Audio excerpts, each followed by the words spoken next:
Today afternoon we're going to classify all rocks. These are igneous, metamorphic, and sedimentary. And shout out for A Platinum and Gold. Especially Sir Marvin the Handsome. And we are sponsoring metamorphic, igneous, sedimentary rocks. And here we go. Alan, you first.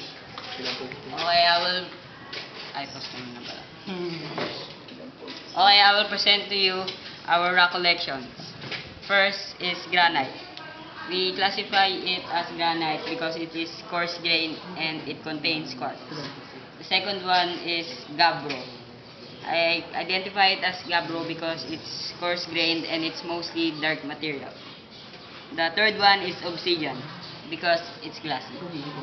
And the fourth one will be pumice because it's fine-grained and it flows in water.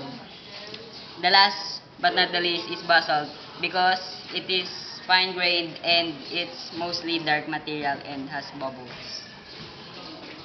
Pwede ba i-post muna? The second one is metamorphic rock. The first metamorphic rock is shale. We pick shale because it has layers.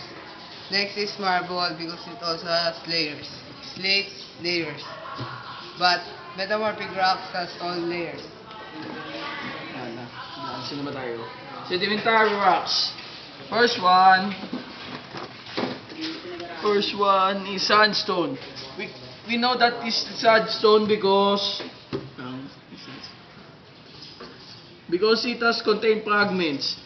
And conglomerate, we classified it because it has contained fragments and round fragments. And breccia, we know that is breccia because it contains fragments too and angular fragments.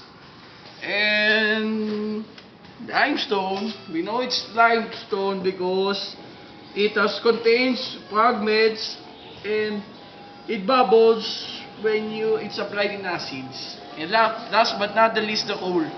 We know it's coal because its color is black. And thank you for watching our rock collection. Thanks for all and good night.